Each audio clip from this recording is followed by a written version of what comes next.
नमस्कार, आप देख रहे हैं एक भारत वंचितों की आवाज और आपके साथ मैं हूं राम बाबू गौतम। मैं उत्तर प्रदेश के आज एक ऐसे नेता के बारे में हूं जो राजनीति सबसे अलग करते हैं, जिनकी राजनीति लीग से हटकर है।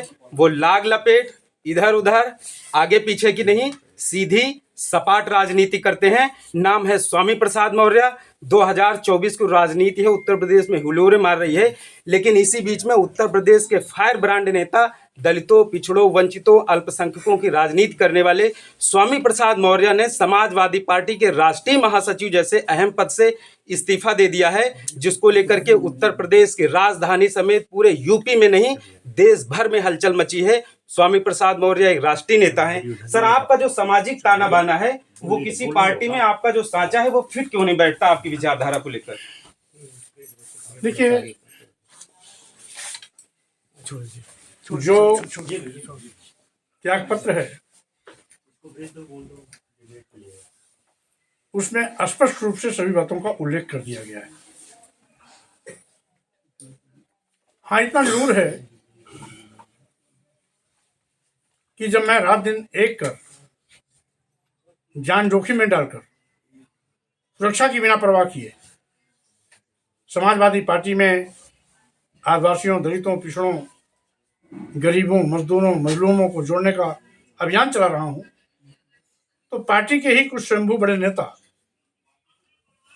स्वामी प्रसाद मौर्य का निजी बयान है कहकर के इस अभियान की हवा निकालने की कोशिश करते हैं,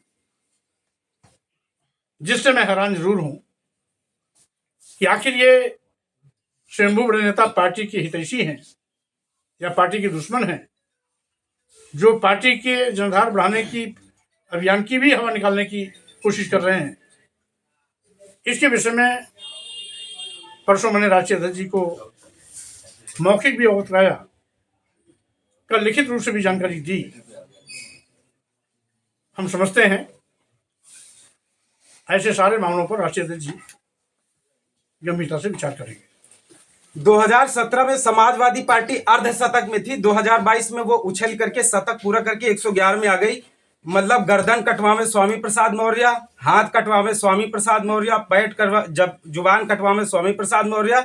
लेकिन जब स्वामी प्रसाद मौर्य किसी सामाजिक मुद्दे पर कोई बयान दे, वैज्ञानिक दृष्टिकोण पेश करें, तो कह दिया जाता है कि ये स्वामी प्रसाद मौर्य जी का निजी बयान है, जबकि वो पार्टी के राष्ट्रीय महासचिव हैं। इसी से सबसे ज्यादा आहत हैं। तो सर, आप जो सामाजिक मुद्दों को लेकर के बातें छेड़ते हैं, तो समाजवादी पार्टी में जो तथाकथित सवर्ण जातियों के लोग हैं, ये आपके खिलाफ इतना ज्यादा खुल के बोलते हैं, तो क्या समाजवादी पार्टी में आपके साथ मतलब कोई सपोर्ट या मतलब कुछ इस तरीके का ये शीर्ष नेतृत्व है, ये खुलकर आपका समर्थन क्यों नहीं करता है? देखिए, कुल मिलाकर के मैं जात पात, छुआछूत, ऊंच नीच, भेदभाव के खिलाफ ही लड़ाई लड़ रहा हूं। मैंने पार्टी में देखा राष्ट्रीय महासचिव पद के साथ भी भेदभाव होता है। एक राष्ट्रीय महासचिव स्वामी प्रसाद मौर्य, जिनका हर बयान निजी हो जाता है। पार्टी के और भी राष्ट्रीय महासचिव हैं जिनका हर बयान पार्टी का हो जाता है। ये राष्ट्रीय महासचिव का पद अगर भेदभावपूर्ण है कि एक का बयान पार्टी का, एक का बयान निजी, तो ऐसे भेदभावपूर्ण राष्ट्रीय महासचिव को पद पर रहने का कोई औचित्य नहीं। स्पष्ट उल्लेख करते हुए मैंने अपने पद से इस्तीफा दिया है। गेंद राष्ट्रीय अध्यक्ष जी के पाले में है, फैसला उन्हें करना है। तो स्वाभाविक रूप से जहां भी विषमता है, भेदभाव है, अन्याय है, जुर्म जाति अत्याचार है, पार्टी के अंदर हो या बाहर हो, हर जगह मैंने मुखर विरोध किया है। और इस राष्ट्रीय महासचिव पद के साथ हो रहे भेदभाव के खिलाफ भी मैंने आवाज अपने इस्तीफे के पत्र के माध्यम से उठाई है। राष्ट्रीय अध्यक्ष उसका संज्ञान लेंगे, ऐसा मुझे भरोसा है।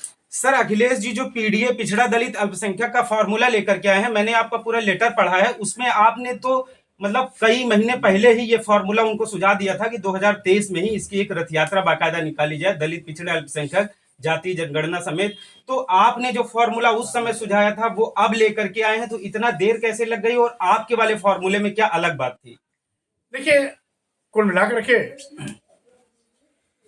हमने तो जो परिस्थितियां पार्टी के अंदर रही हैं, पत्र के माध्यम से उनका उल्लेख किया है। और कहीं ना कहीं उस पत्र में इस बात का दर्द भी छिपा है कि जो काम पार्टी हित में बहुत पहले किया जाना चाहिए था, नहीं हुआ। आज हो रहा है तो पार्टी में ही कुछ ऐसे लोग इस अभियान के दुश्मन बन के खड़े हो जाते हैं। इसीलिए मौखिक रूप से और लिखित रूप से मैंने राष्ट्रीय अध्यक्ष जी को सारी जानकारियां भी दी हैं, बातें भी बताई हैं। अब प्रभावी ढंग से समस्या से निजात कैसे दिलाया जाए, ये राष्ट्रीय अध्यक्ष जी को तय करना है। सर, चाहे आप नेता प्रतिपक्ष रहे हो, कैबिनेट मंत्री रहे हो या समाजवादी पार्टी में राष्ट्रीय महासचिव रहे हो, आपने हमेशा लीग से हटकर सबसे अलग दलितों, पिछड़े अल्पसंख्यकों के मुद्दे उठाए हैं। और राम गोविंद चौधरी भी आपके साथ कई बार वो काम कर चुके हैं, कैबिनेट मंत्री भी रह चुके हैं। पहली बार उन्होंने खुला जो है आपके समर्थन में बोला है कि उनको वापस लाया जाए, उनकी जो नाराजगी है उसको समझ करके दूर किया जाए। तो आपके साथ अगर मान लीजिए आप नाराज होते हैं या कुछ वैसा फैसला लेते हैं, आपके साथ और भी बहुत सारे पिछड़े वर्ग के नेता आ सकते हैं, आपकी जो विचारधारा है। पर अभी इसके आगे तो मैंने सोचा नहीं है।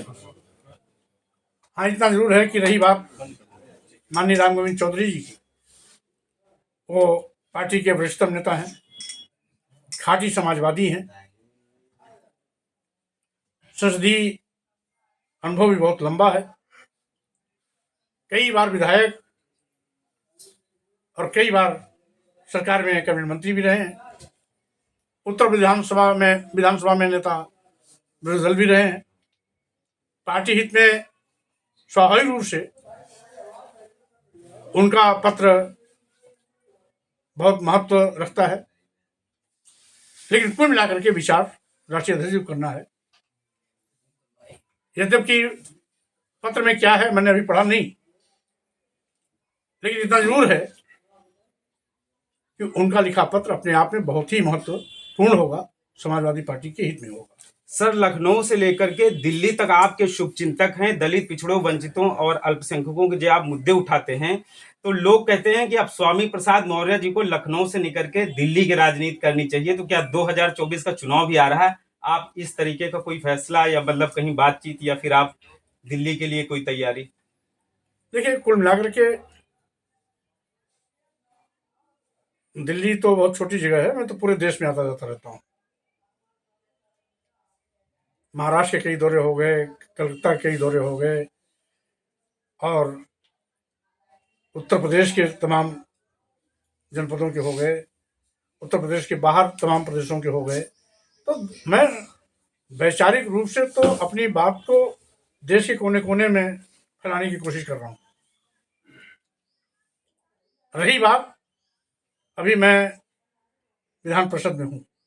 अब लोग कह रहे हैं कि विधानसभा में जो आवाज गूंजती है ये लोकसभा में गूंजे। देश का, उत्तर प्रदेश का सबसे बड़ा शोषितों वंचितों का जो मुखर होकर आवाज उठाता है, वो आदमी अब देश की संसद में, देश की सबसे बड़ी पंचायत में आवाज उठाए। आवाज तो खैर पूरे देश में जा ही रही है, ना पार्लियामेंट से सही, उत्तर प्रदेश की धरती से सही, लेकिन आवाज जाने में कोई कमी नहीं है। हाँ, इतना जरूर है, जब भी कभी मौका आएगा तो पार्लियामेंट में भी आवाज सुनने को मिलेगी।